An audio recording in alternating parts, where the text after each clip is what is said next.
afternoon. At the Federal Reserve, we are strongly committed to achieving the monetary policy goals that Congress has given us: maximum employment and price stability. Today, the Federal Open Market Committee kept interest rates near zero and maintained our asset purchases. These measures, along with our strong guidance on interest rates and on our balance sheet, will ensure that monetary policy will continue to support the economy until the recovery is complete. Progress in vaccinations and unprecedented fiscal policy actions are also providing strong support to the recovery.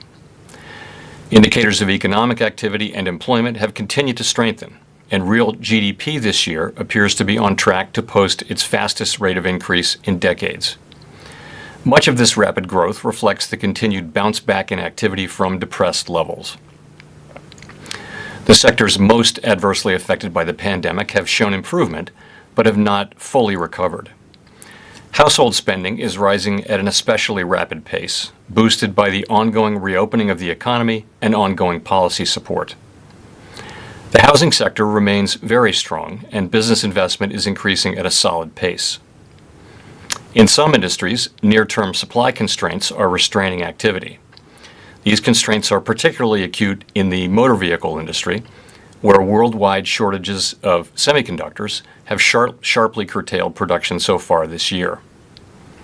As with overall economic activity, conditions in the labor market have continued to improve. Demand for labor is very strong, and employment rose 850,000 in June, with the leisure and hospitality sector continuing to post notable gains. Nonetheless, the labor market has a ways to go. The unemployment rate in June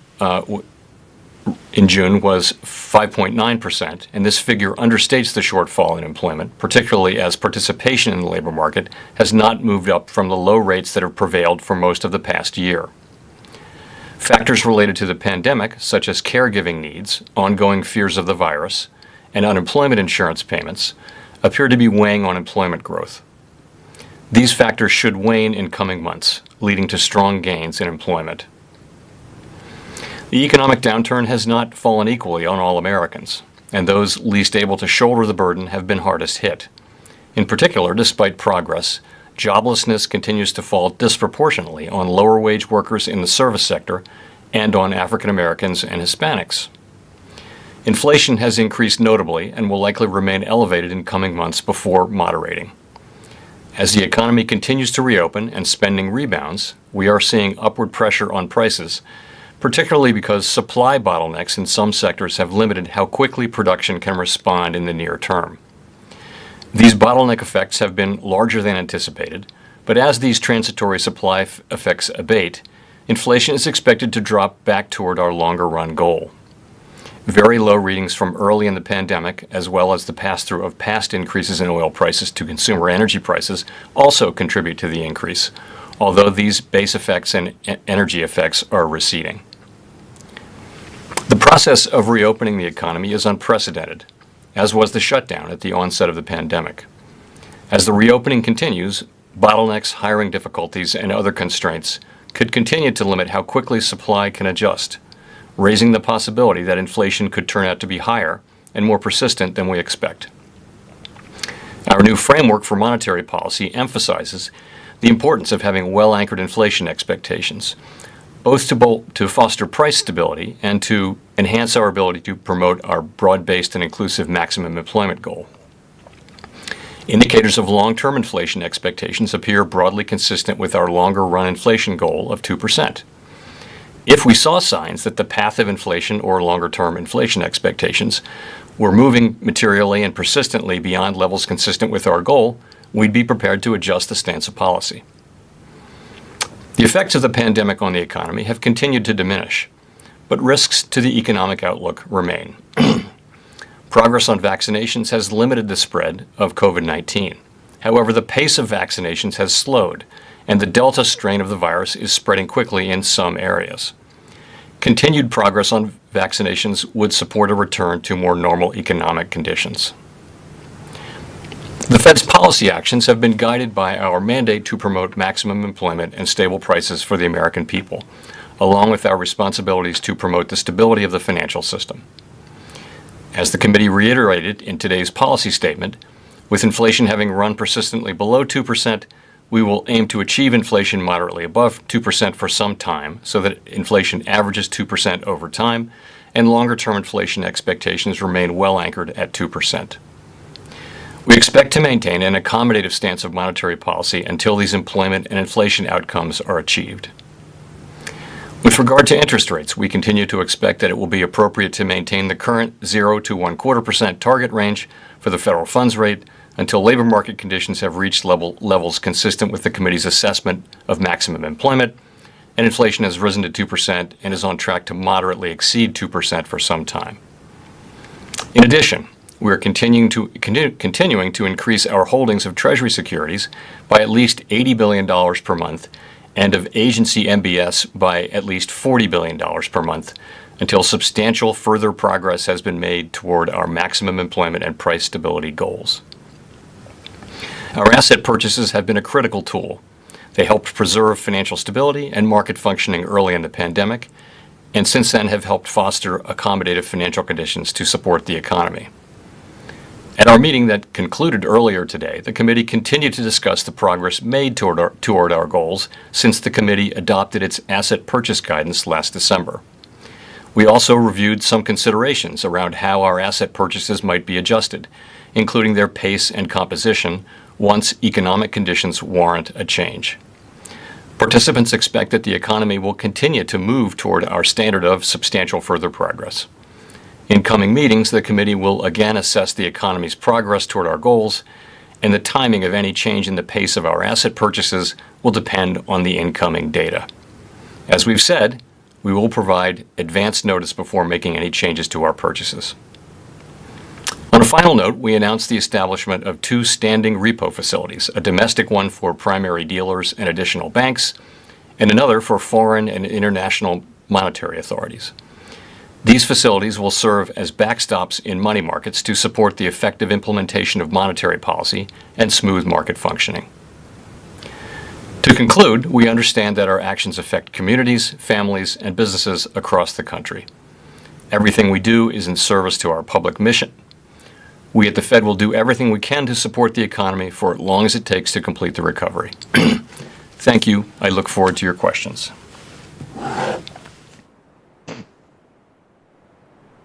Thank you. Let's go to Steve Leisman with CNBC. Thank you very much. Mr. Chairman, I wonder if you might be able to put some, numbers or maybe more detail around this concept of substantial further progress. What counts as the progress numerically, if you will, or citing data, if you could, that you cited in the statement today? And if you could be more specific about what substantial further progress would look like, and if that would then lead you to an announcement of an actual reduction in the purchases of your assets. Thank you.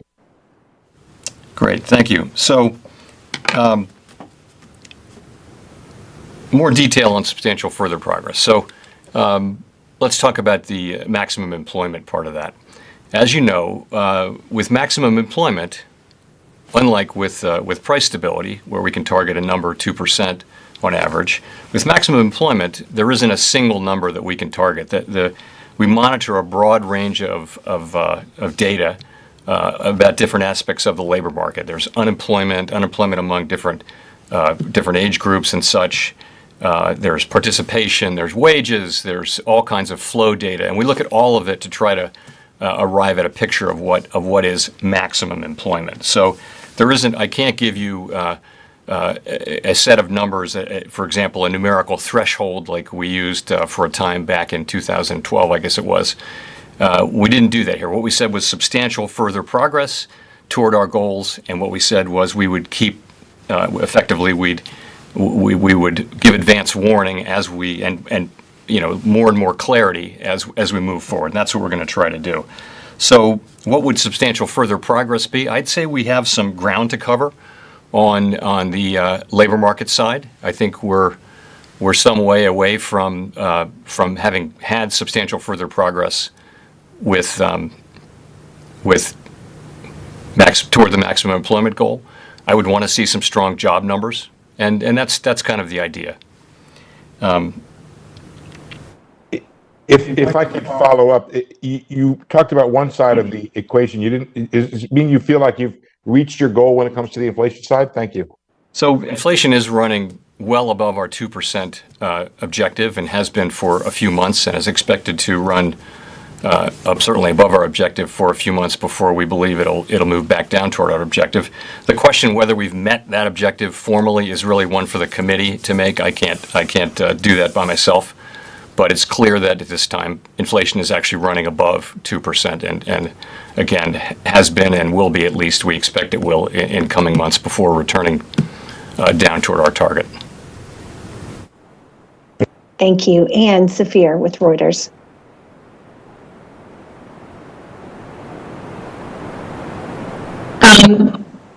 Hello, can you hear me? Hello, can you hear me? I'm sorry. Yes, we can hear you. I apologize. I just to follow up on the question, I want to ask, is it correct to see this as the start of the advance notice process, before a taper, and also, can you speak to how the recent surge in COVID factors into your thinking on the taper? Thanks. So, as you know, we're in a process now where what we said is that as at this meeting and in coming meetings, we're going to be continuing to assess the economy's progress toward our goals and give advance notice. We'll be trying to provide additional clarity about our thinking, both in the post-meeting statement and in the minutes and in the public comments that people make. Our approach here has been to be as transparent as we can. We have not reached substantial further progress yet, so we're not there, and we see ourselves as having some ground to cover to get there. So that's what I would say. In terms of COVID and the Delta strain, I'll say a couple things. Of course, it will have significant health consequences for many, and we need to keep that in mind before we mention and move to the economic questions. This is rising cases in a number of parts of the country, and some forecasts are for them to rise quite significantly. We'll see. What we've seen, though, is with successive waves of COVID over the past year and some months now, there has tended to be less in the way of economic implications from each wave, and we will see whether that is the case with the Delta variety. But it's certainly not an unreasonable expectation. So it certainly is plausible that people would pull back from some activities because of the risk of infection, dining out, traveling. Some schools might not reopen. We may see economic effects from some of that, or it might weigh on the return to the labor market. Some people might choose. Again, we don't have a strong sense of how that might work out, so we'll just be monitoring it carefully. Thank you. We'll go to Nick Timros at the Wall Street Journal. Hi, Chair Powell. Nick Timros at the Wall Street Journal.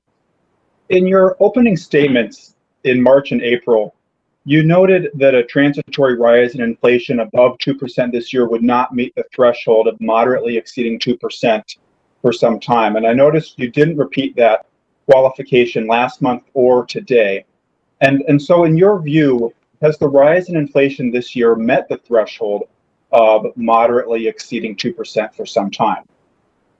That would, again, be a question for the committee, but I would really say the guidance that you're talking about is really the guidance to do with liftoff, right? That's what the guidance is for liftoff. We had to have labor market conditions consistent with full employment, inflation at 2% and on track to run moderately above 2% for some time. It really isn't relevant now. Because we're looking at tapering asset purchases. We're clearly a ways away from considering raising interest rates. It's not something that is on our radar screen right now. So when we get to that question, when we start to get to the question of liftoff, which we are not at all at now or near now, that's when we'll ask that question. That is when that will become a real question for us. Great, thank you. Gina Smialek at the New York Times.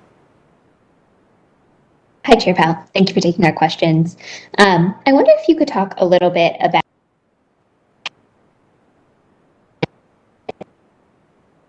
reacting. Does that affect how you're thinking about tapering? Does it affect how you're thinking about, potential liftoff down the road? And if you could just talk a little bit about that. Gina, I'm sorry, for the first 15 seconds of your question, you froze. Could you say that again? I apologize. Oh, yeah, no, sorry. So I was wondering if you could talk a little bit about how the divergence in global growth and the sort of multi-speed recovery we're seeing around the world impacts how the Fed thinks about its policies. So do you take into account that sort of multi-speed recovery when you're thinking about tapering QE, and do you take it into account when you're thinking about liftoff? Thanks. So it's an important feature of this recovery is how uneven it is, and in many cases it's related to the fact that some countries have had little in the way of access to vaccines, and so they're seeing significant outbreaks and it's weighing on economic activity, whereas other countries, such as the United States in particular, are having a very strong rebound. And now Europe is having a stronger rebound as well. So it's a feature of our economy. Now, how does it affect our policy? In a couple of ways, potentially. One just is that in general, economies and through financial markets and through trade are deeply interconnected now. And so a stronger global economy will lead to more U.S. exports, and that'll help economic activity. To the extent the global economy is weak and the United States is strong, we'll wind up exporting some of our demand through imports rather than having a lot of exports. That's one way. Another way, though, is more on the risk side, and that is as long as COVID is running loose out there, as long as there is time and space for the development of new strains, no one's really finally safe. These strains, there's no reason they just can't keep coming, and one more powerful than the next. We don't know that, but that's certainly a plausible outcome. Now, as vaccinations rise, we can nonetheless get back to our economic activity. But it is both the right thing to do and very much in our interest to make sure that vaccination happens broadly around the world, just for that reason. Thank you, James at the FT. Thank you very much. Chair Powell, how would you describe the risk to the outlook on inflation at the moment after the last data came out higher than expected? Do you believe the risks are tilted to the upside? And does the committee share that view, or are they in balance? Are you still worried that there could be a hit to demand from the Delta variant that could tilt them sort of to the downside again? If you could give us a sense of that, that would be very helpful. Sure, I'd be glad to. So if you look at the most recent inflation report, what you see is that it came in significantly higher than expected, but essentially all of the overshoot can be tied to a handful of categories. It isn't the kind of inflation that's spread broadly across the economy. It's new, used, and rental cars, it's airplane tickets, it's hotels, and it's a couple of other things. And each of those has a story attached to it that is really about the reopening of the economy. So we look at that and we think that those are temporary things because the supply side will respond, the economy will adapt. We have a very adaptable, flexible economy and labor market, and it's a real asset that we have. And so we think that inflation should move down over time. Now, we don't have much confidence, let's say, in the timing of that or the size of the effects in the near term. I would say in the near term that the risks to inflation are probably to the upside. I have some confidence in the medium term that inflation will move back down. Again, it's hard to say when that will be. I will say though that inflation is half of our mandate, price stability is half of our mandate, and if we were to see inflation moving up to levels persistently that were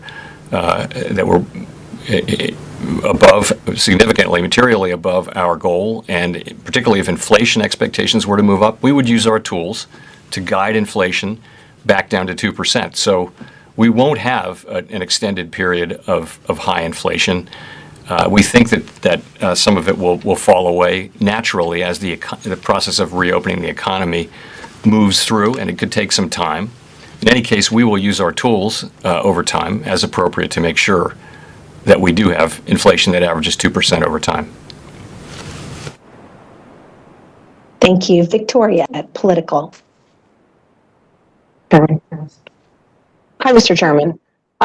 So bond market pricing seems to suggest that investors think the Fed might eventually over-tighten. So my question is, do you think that markets have bought into the central bank's new framework, and how do you balance that with managing inflation concerns? Well, so in terms of what's been happening in bond markets, I don't think there's a real consensus on what explains the moves between the last meeting and this meeting. We've seen the long-term yields go down significantly. Some of it is a fall in real yields, which may have been connected to, some speculate, connected to sentiment around the spread of the Delta variant and concern about growth. There was also some decline in inflation and compensation, which is significantly reversed. And there are also so-called technical factors, which is where you put things that you can't quite explain. So I don't see in any of that there is really anything that challenges the credibility of our framework, if that's really your question. We are committed to achieving 2% average inflation over time. What we said was that, in particular, when we see a very strong labor market, high levels of employment, low levels of unemployment, that won't be enough for us to raise interest rates until we see some inflation. Of course, what we have today is kind of the opposite. We've got 7 or 8 million people, fewer people at work than were at work before the pandemic. So we're a ways away from full maximum employment, but we have high inflation. So it's kind of the opposite case, and we have to deal with that. Any central bank has to deal with that by looking at the inflation and asking whether it is broad-based and likely to be persistent, and whether inflation expectations are implicated in a way that could cause them to rise. So we're monitoring that very carefully, and we're prepared to use our tools as appropriate. But again, I think our framework is pretty well understood, and I think the real test of it will be down the road when it's time to think about raising interest rates and how we assess that set of issues. Thank you. We'll go to Rich at Bloomberg. Thanks very much, Michelle. Chairman Powell, you just alluded to the fact that you're prepared to use your tools to slow the economy down if need be, if inflation looks like it's getting out of control. I want to just try to understand that in the context of the framework and the forward guidance. Does that mean you'd be prepared to raise interest rates even if we're not at maximum employment at that point? Should you see this danger of inflation? And two, does it also mean you'd be prepared to raise interest rates even if you are still buying assets? Thank you. So there's a part in our statement on longer run goals and monetary policy strategy, which, Rich, I'm sure you're familiar with, which talks about that case in which the two goals are in tension. Most of the time, if you have high inflation, you also have high employment. They tend to go together. This is a situation where they're temporarily in different directions. We're not at full employment, but we are having high inflation. We feel like we're going to be making good progress over the course of the next couple of years, really, toward maximum employment. This is a very strong labor market. If you look at the number of job openings compared to the number of unemployed, we're clearly on a path to a very strong labor market with high participation, low unemployment, high employment, wages moving up across the spectrum. That's the path that we're on, and it shouldn't take that long in macroeconomic time to get there. So that's what I think is really the likely case. Again, it's not timely for us to be thinking about raising interest rates right now. What we're doing is we're looking at our asset purchases and judging what is right for the economy and judging how close we are to substantial further progress, and then tapering after that. And the question you ask about would we raise rates if we hadn't finished the taper, hypothetical question. We'd face the circumstance at the time. we could always just, one thing one could do would be to just cut asset purchases all the way to zero if you wanted to do that.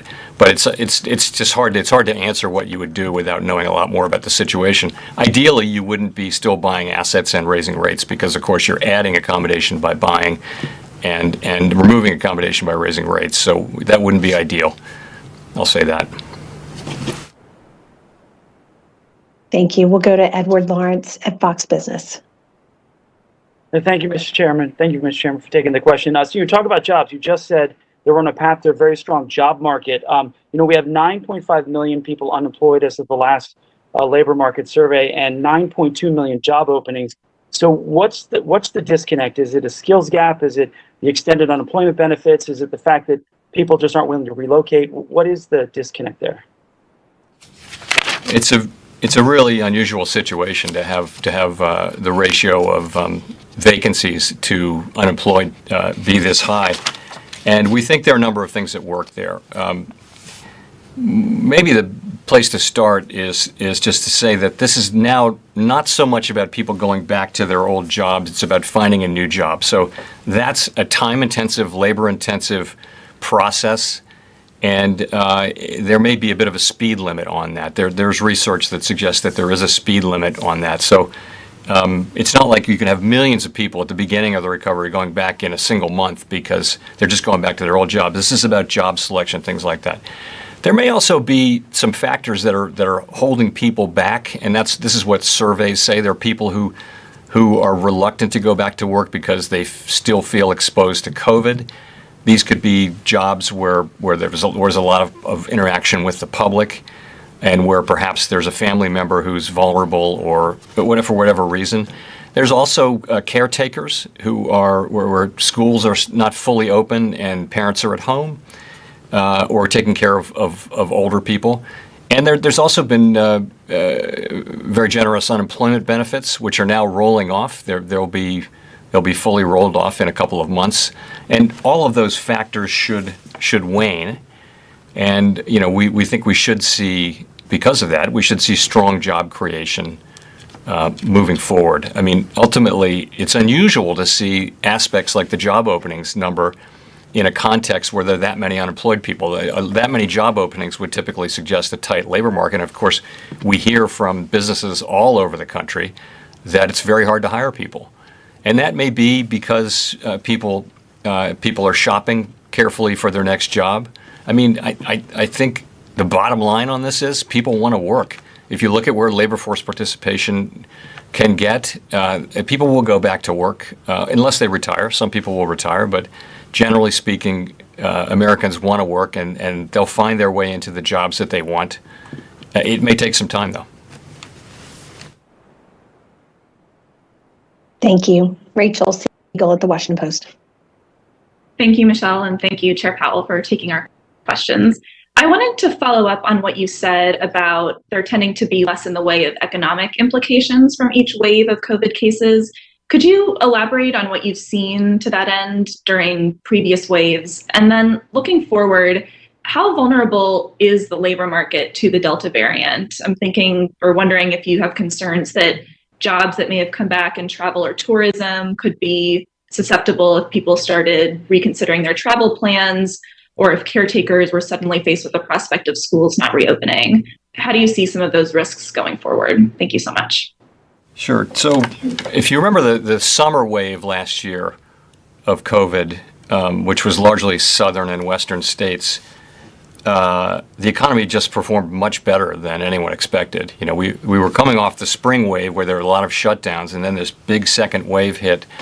And I think the natural thing to do is to expect that it would have a real impact on the economy. It was much less than people thought.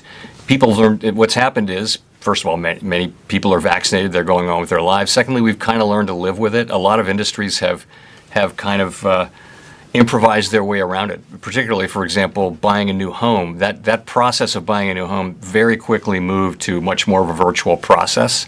And so they were able to do that. And other industries as well have gone to takeout and, no contact things. So that can all, it seems like we've learned to handle this. Now, I think people would like to get back to the way things were, and I hope to some extent we will over time. Of course, the big wave we had last winter did have significant employment effects, particularly in hospitality and leisure and other entertainment, other areas with a lot of direct contact. A lot of jobs were lost in that because that was a very strong wave that happened in the winter months last year, just before the vaccines arrived. So with Delta, we're just going to have to watch. Again, with a reasonably high percentage of the country vaccinated and the vaccine apparently being effective. We're not experts on this, but it seems like a good going in estimate would be that the effects will probably be less. There probably won't be significant lockdowns and things like that. But again, those are not decisions for us, or nor is it something we'd be expert in.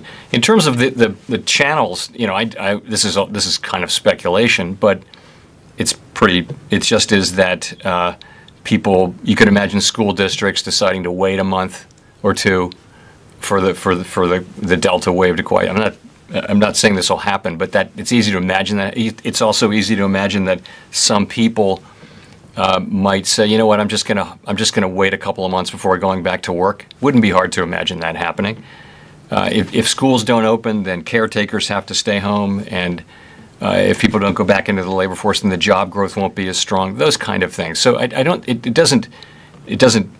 Again, sitting here today, not being able to really know the future, it doesn't seem as though the effects will be very large, but there may be effects, and it may be that the effect is to slow the economy down just for a period of months, or not. There are many parts of the country where it might not have an effect, and we're just going to have to see what the economic effects are.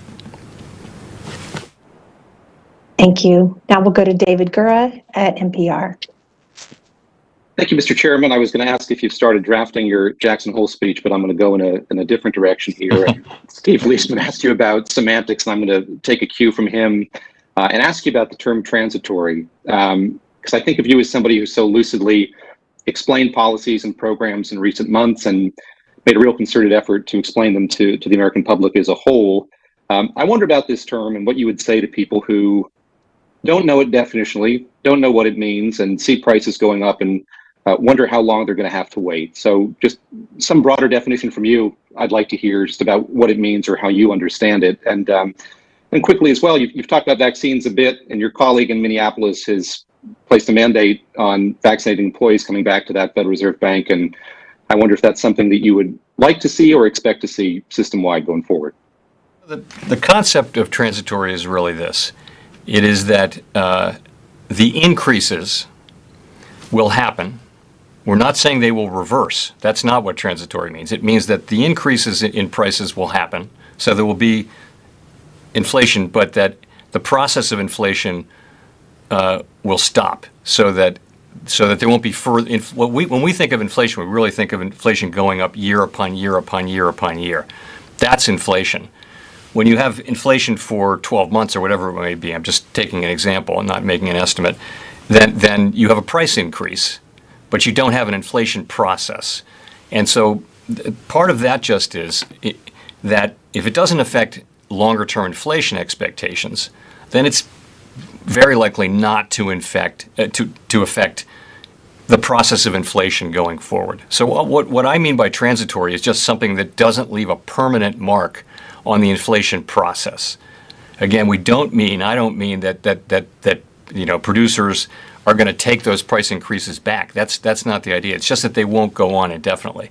So to the extent people are implementing price increases because raw materials are going up or labor costs or something's going up, the question really for inflation really is, does that mean they're going to go up the next year by the same amount? So you're going to be in a process where the inflation process gets going, and that happens because people's expectations about future inflation move up, and we don't think that's happening. There's no evidence that it's happening. All the evidence is that it's not happening. But nonetheless, we have to watch this very carefully because this is, we have two mandates: maximum employment and price stability. Price stability for us means inflation averaging 2% over time, and so we've got to be very careful about that. But I think it's a good point that it's a term. What it really means is temporary. But then you got to understand that it doesn't mean that the increases will be taken back. Some of them will be, but that's not really what it means. In terms of, so we're working virtually here, and we'll be coming back down the road in a couple of months, starting to bring people back here at the Board of Governors in Washington. And, we're going to follow public health guidance and things like that. We really haven't made the fundamental decisions about exactly what that will look like, and it'll depend to some extent on what CDC guidance looks like when we actually do bring people back in. Thank you. Thank you. We'll go to Michael McKee at Bloomberg TV. Chairman, I wanted to ask you a little bit about your taper timeline, in the sense that you said you want a couple more months of data, and the statement says that the Fed is going to use to evaluate the developments in the two markets in jobs and inflation in coming meetings. Does that suggest that we wouldn't see anything before September or November in your meetings? And I know a lot of people on Wall Street have basically felt you're going to lay out your taper plans at Jackson Hole. Is that the plan, or are we not going to see anything until the fall?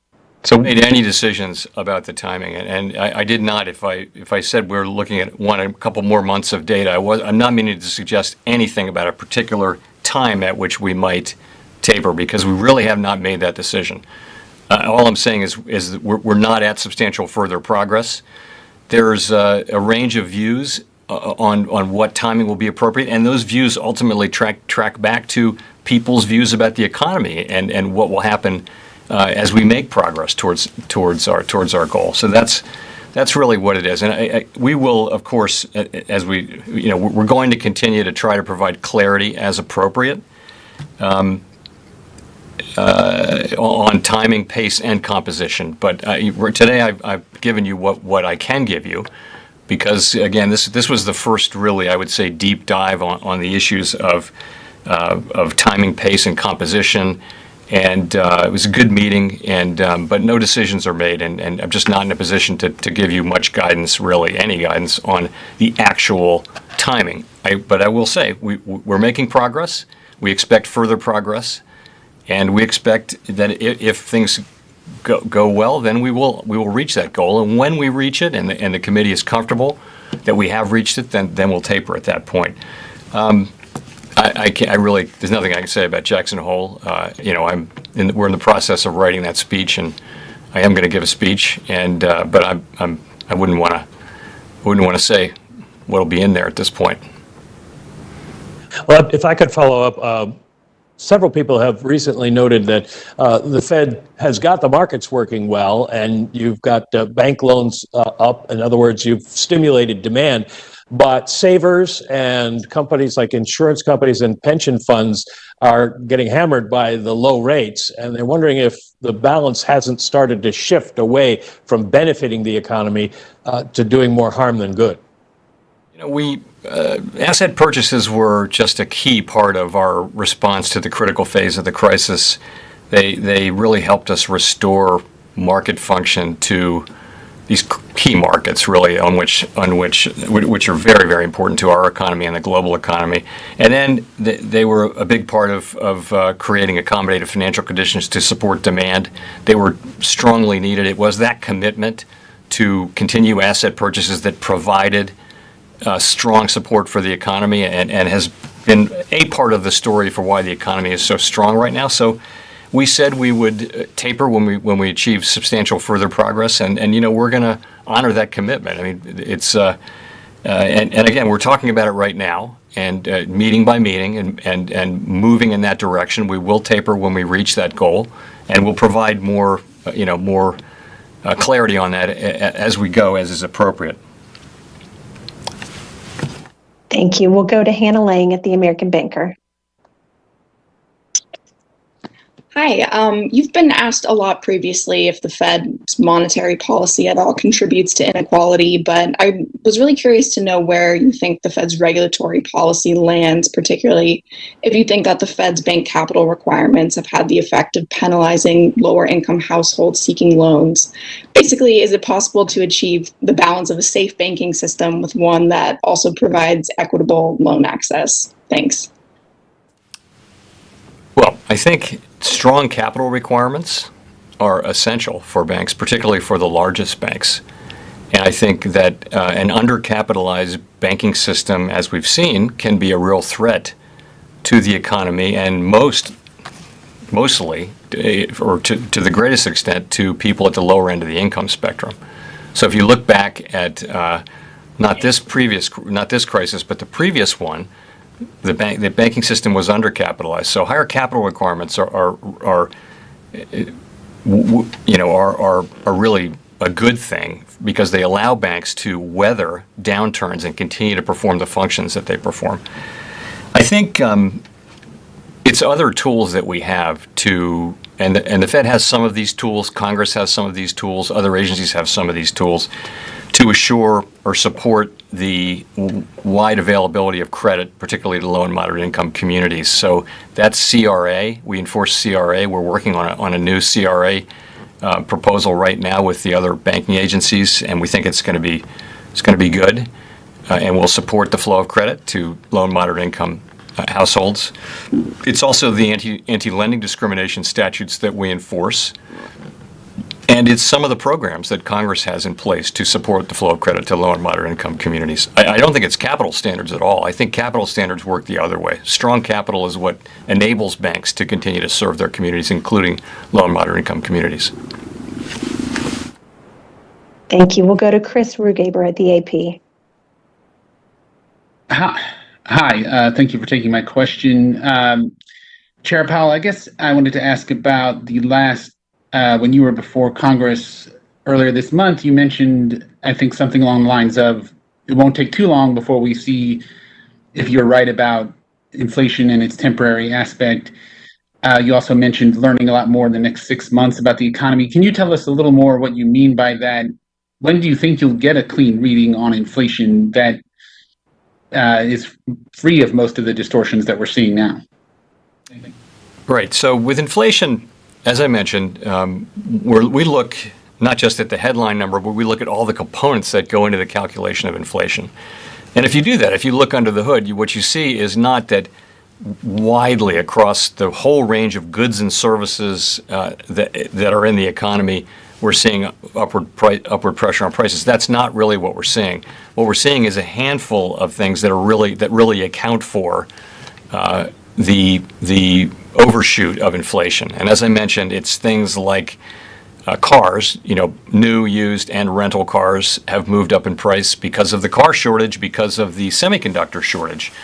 And hotels and airfares have moved back up, but that really just is retracing the very large downward movement in prices that they had before. So that's a big part of why the inflation readings are so high, and those frankly don't carry significant implications in the long run for inflation or for the American economy. So what I said was, we're going to see whether these things. We don't need to see everything do what lumber prices have done. So if you look at lumber prices, they went up and then they went down. So what we want to see is these other things. Do the prices flatten out?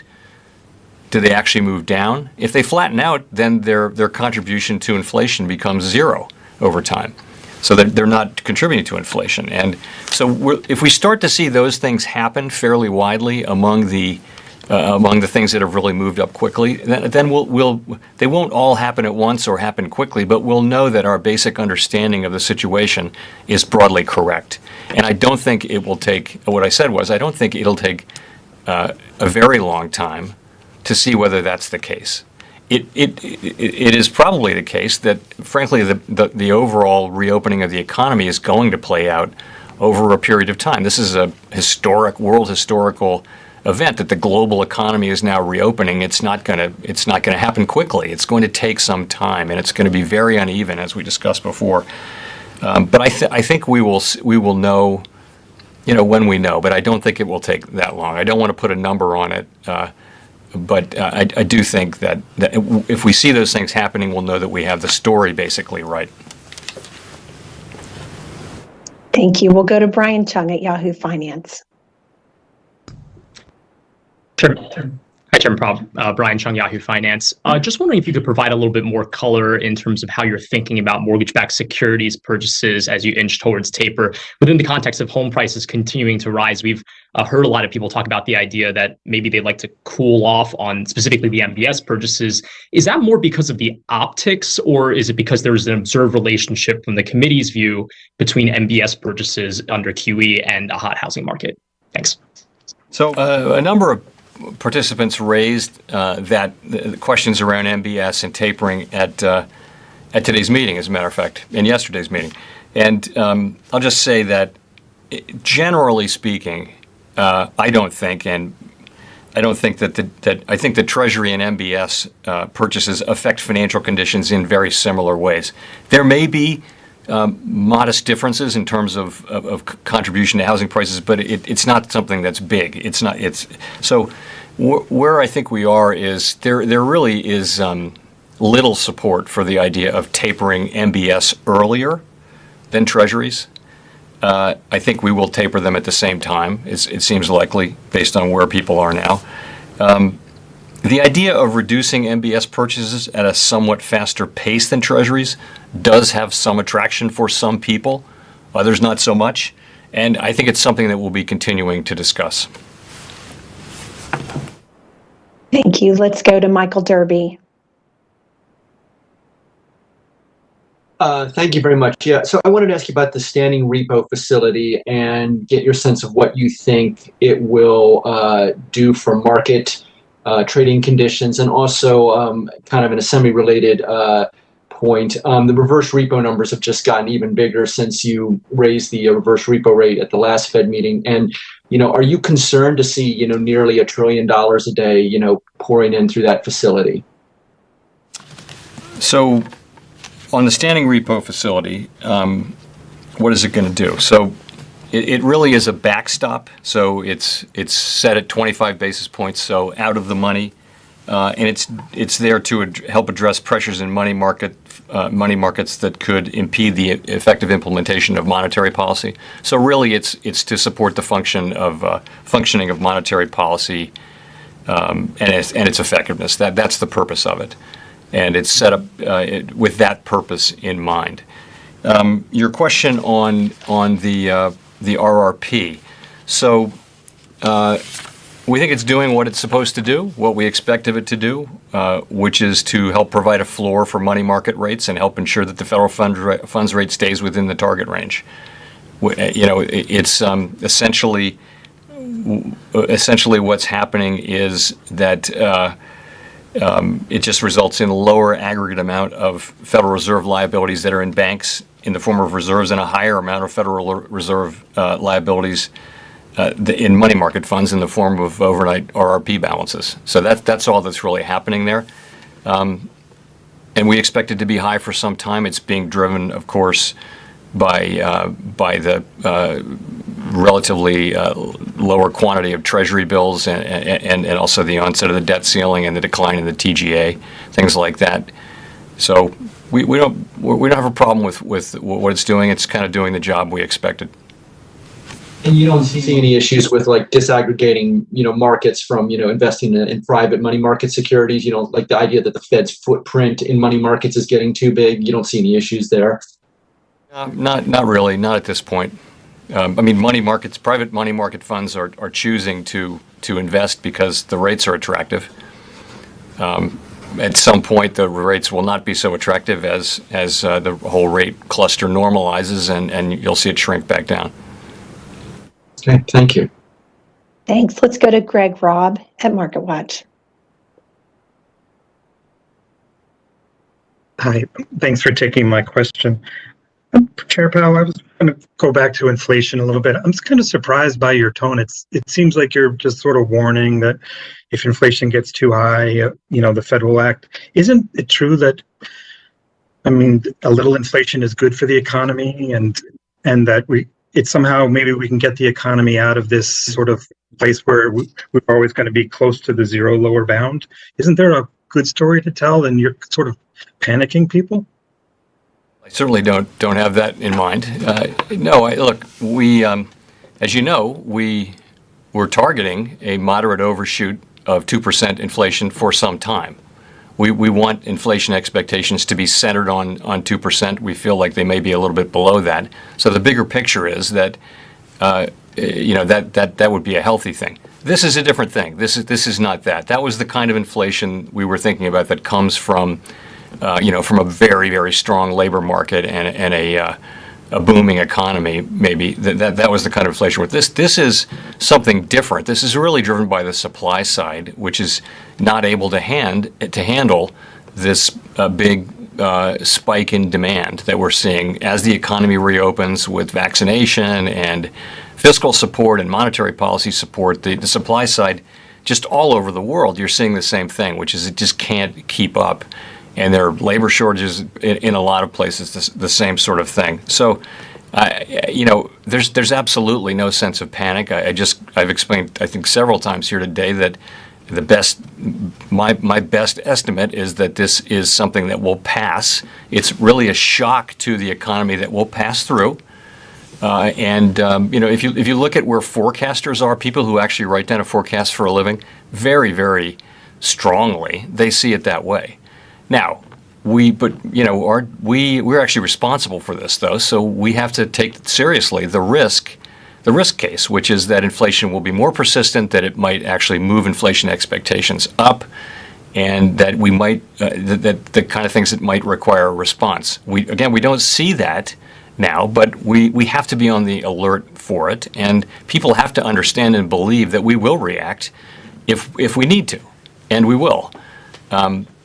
But again, it's not my base case. My base case is as I've said repeatedly, is that inflation will move back down.